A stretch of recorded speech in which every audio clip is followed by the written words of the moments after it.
Okay, so Capricorn, let's talk about your vision first. So we talked about this a little bit in June, so it should be a new type of energy if you did see that video in June. So let's see what your new vision for money is right now. Okay, so you've got the Capricorn card. As if you can see it right here. There's your Capricorn symbol. And this is your vision of money, which is to have a ton of it. And you're willing to grow it from scratch if you have to. And you're also willing to use Virgo energy to be persistent and be precise and stick with it. So yeah, you are ready. That's your Earth card right there. Okay, so when we get into business, what we want to do is listen to others, listen to their ideas, so that helps you move your plan along. But what opens your ears to people? Who do you listen to? And this has been an interesting card for most of the signs that I've read. Some people only listen to experts. Some people listen to people like magicians who make things look easy. Some people listen to business partners. It's an interesting spot. And I've gotten here too twice. I've gotten the fire card, which people listen to people who are passionate about business. So let's see what you get. Oh, okay. So you got the Delphus card. That's different. I haven't seen that one yet. So Delphus is basically a card of like a messenger. So in this particular case, who you open up to is people who can do things for you. So you're listening to people who can help you out. Like it could be like, say, if you're working on building houses, it could be you're listening to someone who lays the foundation. It's just somebody who's can carry out a plan is who you're listening to, because it sounds to me like you're trying to carry out an ultimate plan, so you might need some helpers along the way. So you're listening to people who can tell you that they're going to help you and do things for you. So that makes total sense. And it also has Capricorn energy right there on it too, right here. And it's got the Mercury energy, meaning that it's someone who carries out a plan for you. So that's who you're listening to, which is interesting. So it sounds to me like you're your own authority on whatever you're doing, but you just need some help. Okay, that's cool. All right, so now the next card is, how can you present yourself in the best possible way? So this should be interesting for Capricorn. Let's see. Oh my God. This is Capricorn right here. Just be yourself. Ooh, big surprise. All right, so just present yourself like yourself. Okay, that was easy.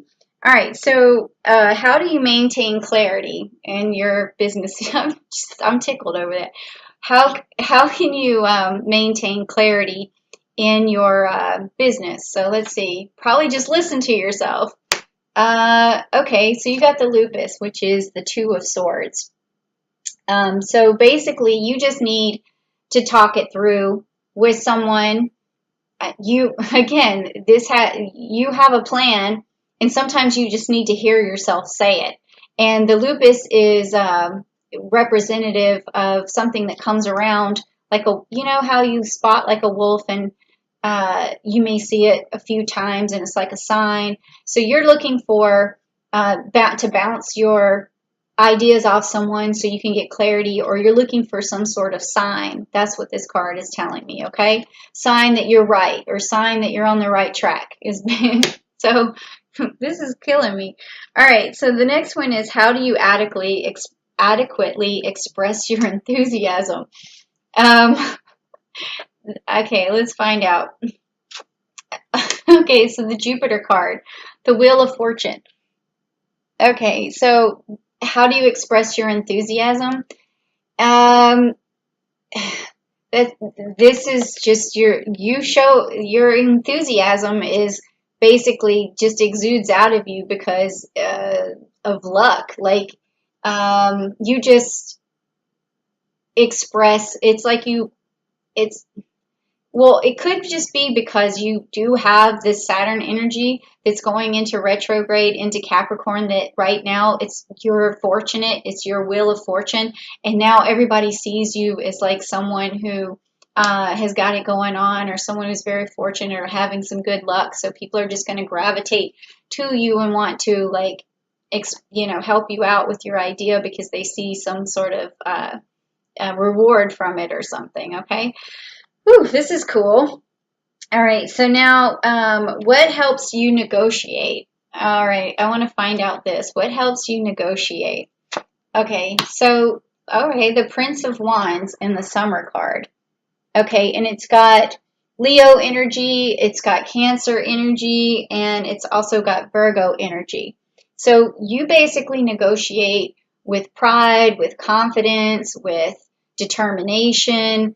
Also, you show people the end result of what is going to blossom out of whatever it is that you're working on. So you build trust in this way, and also you show like there's this commitment and this caringness because you have like this Cancer symbol here. So you've just got when you negotiate, people can see the end result of what's going to happen. So you paint the picture when you're negotiating, and you're selling the dream when you're negotiating. So that's really cool.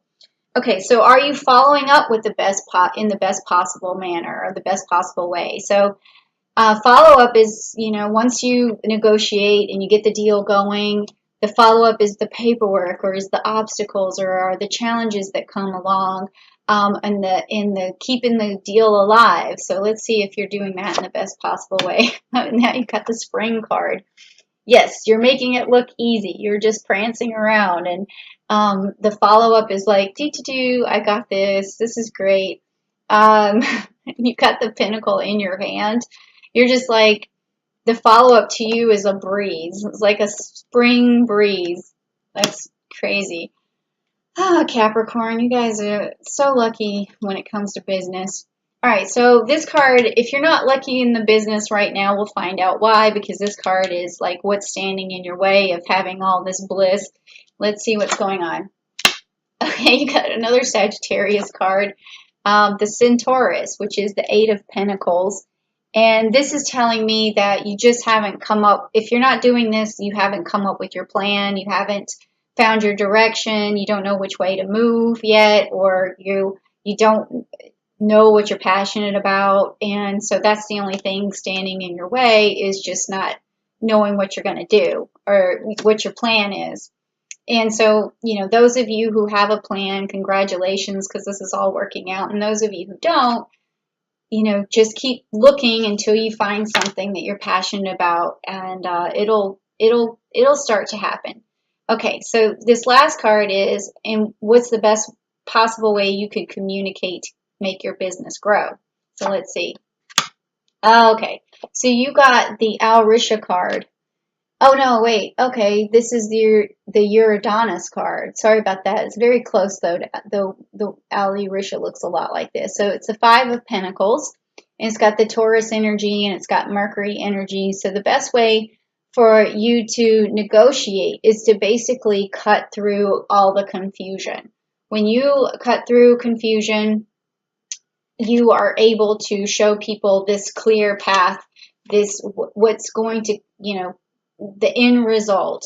Okay, so I mean, there's really nothing more I can say about that. You just cut through the confusion. That's the best way to do it, and that's going to get you at least halfway there by cutting through that.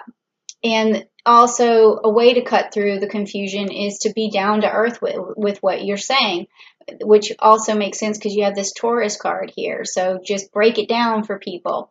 And because you may be smarter than the people that you're helping, and you just need to break it down for them. So don't assume that people know what's on your mind or what you're thinking or your plan. Just make sure you're communicating it well. It also has Mercury in here for the communication, okay?